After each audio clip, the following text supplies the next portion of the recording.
todos bem-vindos à Escola Bíblica Online. É uma alegria ter você conosco mais uma semana.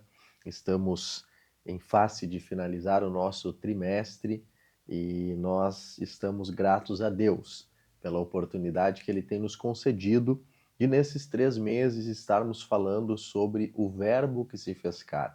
Um estudo sistemático da pessoa gloriosa do Senhor Jesus Cristo, na ótica do evangelista João, que é o autor do 4º registro do Evangelho. E nós estamos nesta semana diante da lição de número 11, que tem por título A Intercessão de Jesus pelos Discípulos. E o texto áureo da nossa lição é João, capítulo 17, versículo 3, onde a Bíblia Sagrada diz: E a vida eterna é esta, que conheçam a ti só, por único Deus verdadeiro, e a Jesus Cristo, a quem enviaste. E a nossa verdade prática fala que a oração que Jesus fez ao Pai em favor de si próprio, dos seus discípulos e da sua igreja, ressoa ainda nos dias atuais. Esta verdade prática tem a ênfase de já trazer luz para o que serve de base para o ensino desta semana, que é o capítulo 17 do Evangelho do Senhor Jesus, segundo escreveu João. Nossa leitura bíblica em classe é este capítulo, trata sobre os versículos 1 a 3 e depois do 11 ao 17. No entanto, quando nós olhamos todo o capítulo 17 de João, nós vamos ver que ele vai até o versículo 26 e, portanto, todos estes versículos são registro da oração do Senhor Jesus. Esta oração que é conhecida, denominada por alguns como oração sacerdotal do Senhor Jesus Cristo. João é o único que registra esta oração e ela é uma oração extremamente importante, porque ela manifesta o que o Senhor Jesus pede ao Pai em favor dele mesmo, em favor dos seus discípulos e em favor daqueles que viriam a crer, a igreja futura. E nós olharmos para esta oração, estudarmos esta oração, entendermos o que o Senhor Jesus está pedindo aqui, serve como recurso para a nossa fé, para o entendimento daquilo que o Senhor Jesus espera de cada um de nós. Se nós observarmos, como mencionei, esta oração está dividida em 3 momentos. Do versículo 1 até o versículo de número 5, nós temos Jesus falando com o Pai sobre a sua glorificação. E ele pede: glorifica o teu filho, para que também teu filho glorifique a ti. Depois dos versículos 6 a 19, nós vemos o Senhor Jesus orando pelos discípulos, aqueles que o Pai lhe deu. E dos versículos 20 a 26, nós vemos ele orando por aqueles que haveriam de crer, ou seja, a igreja futura.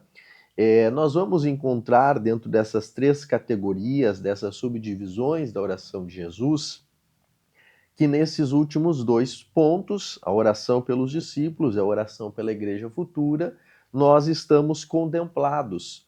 Por mais que quando Jesus ora especificamente pelos discípulos, seja literal por aqueles 12 ou 11 que estavam com ele naquele momento, porque Judas já havia se retirado, nós vamos ver que eles representam aqui todos os discípulos do Senhor Jesus ao longo de todos os tempos. Portanto, estamos representados aqui. Estes 3 subsegmentos da oração de Jesus também são os 3 tópicos da nossa lição. Na lição presencial desta semana, você vai poder, juntamente com os professores, aprofundar o entendimento sobre cada uma dessas dimensões. Aqui, no entanto, nós queremos enfatizar a segunda e a terceira categoria da oração de Jesus, que é a que diz respeito a nós aqui neste tempo. Quando ele ora pelos discípulos, que nos atinge indiretamente, e quando ele ora por aqueles que haveriam de crer, ou seja, nós que cremos nele, cremos em sua palavra. Agora, por que é importante nós estudarmos uma oração? Porque, veja bem, quando nós oramos, as nossas orações, aquilo que nós pedimos a Deus, revela o nosso coração, os anseios mais profundos deste coração. Portanto, quando Jesus ora ao Pai, nós vamos ver aqui que nós encontraremos a vontade dele para nós, os anseios de Jesus acerca da nossa própria vida. Por isso que é importante nós podermos analisar, estudar, meditar no que Jesus pede ao Pai em relação a nós aqui neste tempo. E nós vamos lembrar também que neste momento, capítulo 17 de João, é Jesus já encerrando a sua participação terrena com os seus discípulos. Então veja que começa com aquele momento da ceia, depois o lava-pés, e desde aquela ocasião que nós encontramos lá no capítulo 13, nós viemos tratando de um mesmo episódio, com várias mensagens, com vários acontecimentos, entre eles esta oração que o Senhor Jesus faz aqui no capítulo 17. Portanto, está chegando a hora de Jesus ser crucificado, de ele estar apartado dos seus discípulos por um tempo. E dentro desta realidade, ele ora ao Pai em favor dos seus. Então nós vamos ver, como eu comentei, que esta oração pelos discípulos começa no versículo 6.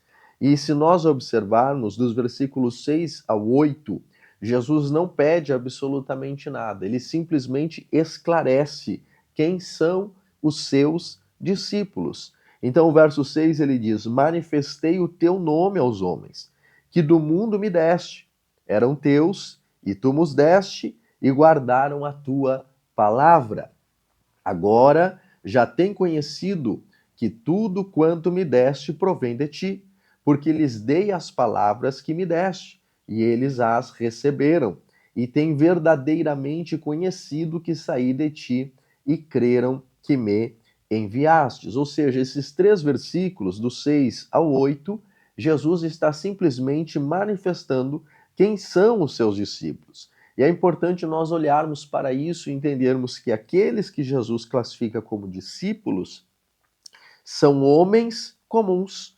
Ele começa dizendo: manifestei o teu nome aos homens, homens comuns. Não há nada de extraordinário nessas pessoas. Os discípulos de Jesus não são super-homens, são homens comuns que foram escolhidos por Deus para uma grande obra. Além de homens comuns, também são homens que pertencem a Deus. Observe que ele diz: eram teus e tu nos deste. Ou seja, nossa vida como discípulos de Cristo é uma vida que pertence exclusivamente ao Senhor. Nós somos propriedade exclusiva dele. Também são homens que guardam a palavra. Ainda no verso 6 diz: e guardaram a tua palavra. Isso são marcas dos discípulos de Jesus por quem ele está orando. E depois no versículo 8, nós vamos ver que ele revela também que são homens que creem no Cristo enviado. Ele termina dizendo: e creram que me enviastes. Então Jesus aqui está mostrando quem são essas pessoas que ele classifica, considera, nomeia como seus discípulos. Essas 4 informações são importantes para nós fazermos uma autoanálise. Obviamente, a Bíblia apresenta tantas outras características dos verdadeiros discípulos de Jesus, mas aqui nós já temos um norte para poder pensar sobre isso. Muito bem. E a partir do versículo 9, portanto, nós vamos começar a ver Jesus orando então por esses discípulos. E ele diz: eu rogo por eles. E a partir daí, ele vai manifestar 3 desejos ao Pai em relação aos seus discípulos e à igreja futura. Observe que este é o tópico 2 e o tópico 3 da nossa lição, que nós estamos aqui juntando dentro deste resumo da nossa lição, para que os irmãos entendam o norte, o ápice daquilo que Jesus está manifestando ao Pai através desta oração em relação aos seus discípulos, portanto, em relação a nós aqui neste tempo. E o primeiro pedido que ele faz é que Deus os guarde. Se nós lermos o versículo 11, está escrito: e eu já não estou mais no mundo, mas eles estão no mundo, e eu vou para ti. Pai Santo, guarda em teu nome aqueles que me deste, para que sejam um, assim como nós. Depois, nos versículos 14 e 15, há um complemento deste pedido. Ele diz: dei-lhes a tua palavra, e o mundo os odiou, porque não são do mundo, assim como eu não sou do mundo. Não peço que os tires do mundo, mas que os livres do mal. Observe que o primeiro pedido, portanto, de Jesus, a primeira manifestação do coração dele em relação a nós, é que Deus nos guarde. E este guarde está dentro desta expressão, que os livres do mal. Se nós recorrermos ao original, nós vamos ver que no grego a palavra mal aqui é poneros, que significa maldade, perversidade. E em complemento ao versículo 14, portanto, nós temos a informação de que, uma vez que não somos tirados do mundo, ainda assim o mundo não tem poder sobre nós. Eu repito, uma vez que não somos tirados do mundo, ainda assim o mundo não tem poder sobre nós. Que mundo é este, no entanto? Nossa lição fala sobre diferentes abordagens que a Bíblia traz quando apresenta a palavra mundo. E dentro deste contexto, nós estamos falando, Jesus estava falando sobre o mundanismo. Portanto, esta expressão, não tira eles do mundo, mas livra eles do mal. Em outras palavras, eles vão permanecer no mundo, mas o mundanismo, uma vida pautada pelos padrões do mundo, não será a vida dos meus discípulos. Ou seja, o que Jesus está pedindo aqui é que Deus nos guarde de sermos corrompidos pela maldade do mundo, pela pecaminosidade do mundo, pela perversidade do mundo. Ou seja, a todos aqueles que adotam um estilo de vida pautado nos padrões do mundo, a Bíblia Sagrada tem um nome para denominá-los, que é carnal. A pessoa carnal é aquela que adota um estilo de vida pautada nos padrões do mundo. E aí nós precisamos lembrar que a Bíblia Sagrada nos apresenta que uma das marcas deste mundo é a cobiça da carne. Se não, vejamos, primeira carta de João, o capítulo 2 e o versículo 16, a Bíblia Sagrada diz assim: porque tudo que há no mundo, a concupiscência da carne, a concupiscência dos olhos e a soberba da vida, não é do Pai, mas do mundo. Concupiscência aqui é o mesmo que cobiça. Portanto, cobiça da carne é uma das marcas deste mundo. E a Bíblia mostra que todos aqueles que adotam um estilo de vida pautado pelos padrões do mundo é uma pessoa carnal, portanto, motivada pela cobiça da carne, pela concupiscência da carne. Quando nós recorremos ao original também dentro deste texto, a palavra carne é sárquicos, que significa mundano. Observe como as coisas se conectam. Então, Jesus está falando que o desejo dele é que os seus discípulos sejam guardados por Deus, sejam preservados por Deus, a fim de não terem uma vida carnal, ou seja, mundana, pautada pelo mundanismo, ou seja, de acordo com os padrões do mundo. Por mais que estejamos no mundo, o mundanismo não está dentro de nós. Esse é o primeiro pedido de Jesus ao Senhor em favor dos seus discípulos. O segundo pedido é que Deus os santifique. Isso está no versículo 17 até o 19. Santifica-os na verdade, a tua palavra é a verdade. Assim como tu me enviaste ao mundo, também eu os enviei ao mundo. E por eles me santifico a mim mesmo, para que também eles sejam santificados na verdade. Veja que, uma vez livres do mundanismo, o Senhor Jesus não tem a expectativa que nós estejamos num terreno neutro. Pelo contrário, ele deseja que nós avancemos em contrariedade ao mundanismo para termos uma vida em santificação. Então, o Senhor Jesus não deseja que nós apenas não pequemos. Ele espera que nós sejamos santos pelo processo de santificação. Porque não pecar não significa ser santo.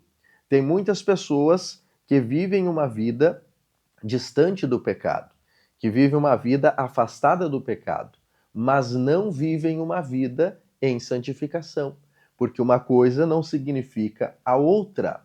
Santificação exige intencionalidade. Nós vamos ver que o que eu faço é diferente do que eu deixo de fazer. Então, simplesmente quando eu não peco, eu não me torno santo.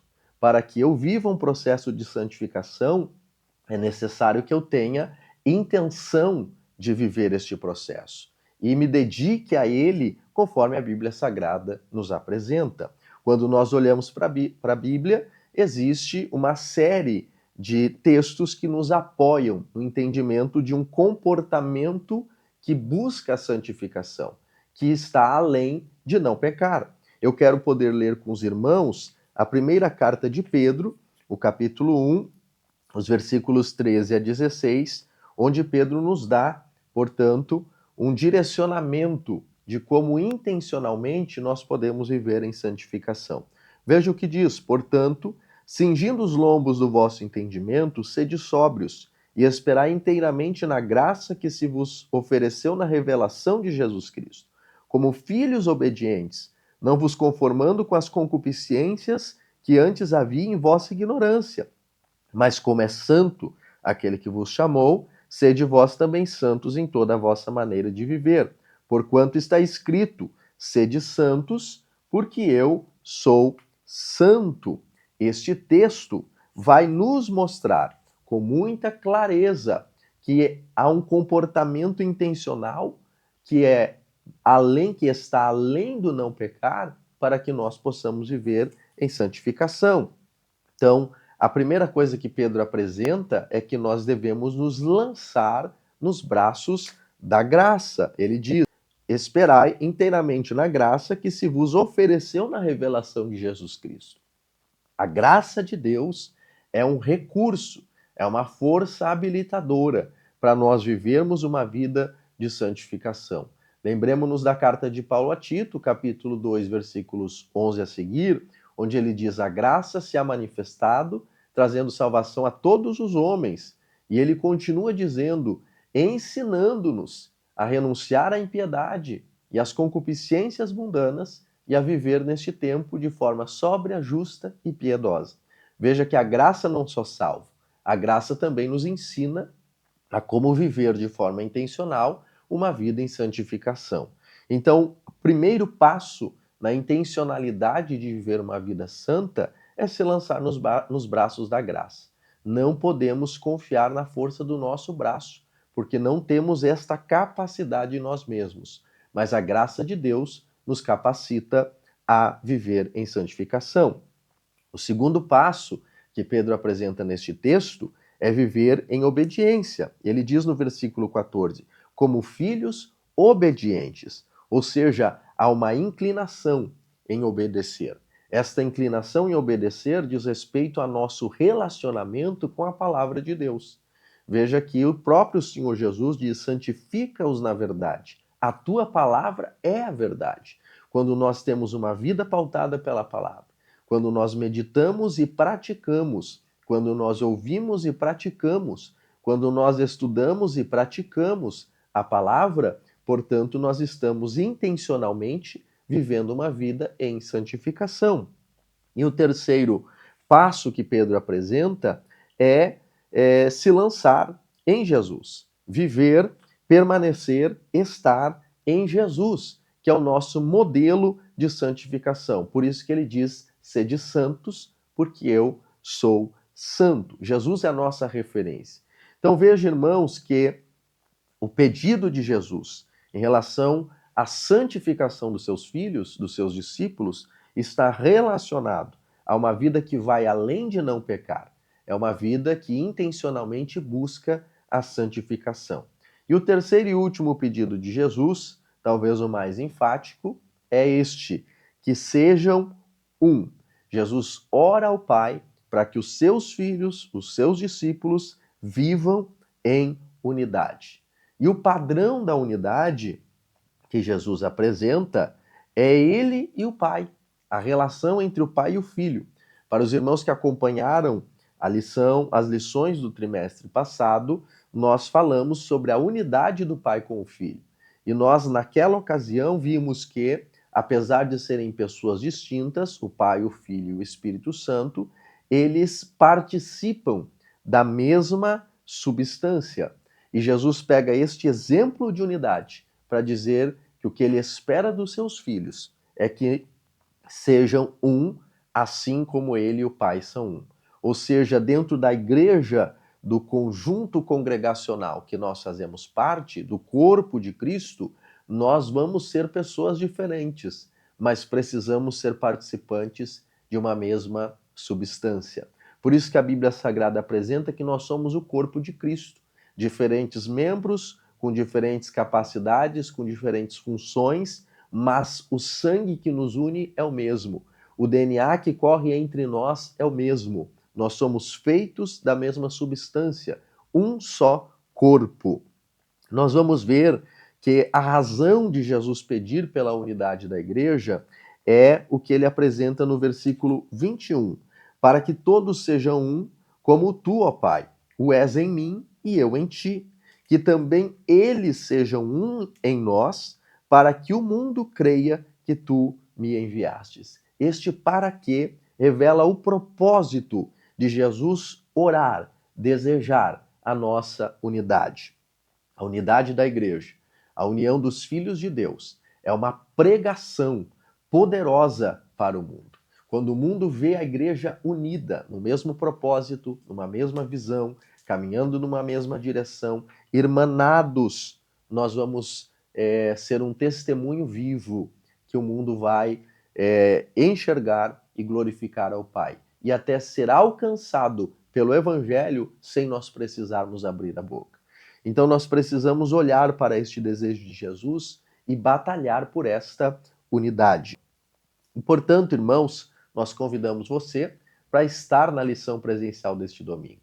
Certamente você vai ser ainda mais edificado com o aprofundamento desta palavra. Quero ler a conclusão com os irmãos, já nos encaminhando para o fim da nossa lição, onde está escrito: é extraordinário perceber que a oração sacerdotal de Jesus Cristo continua a ressoar nos dias atuais.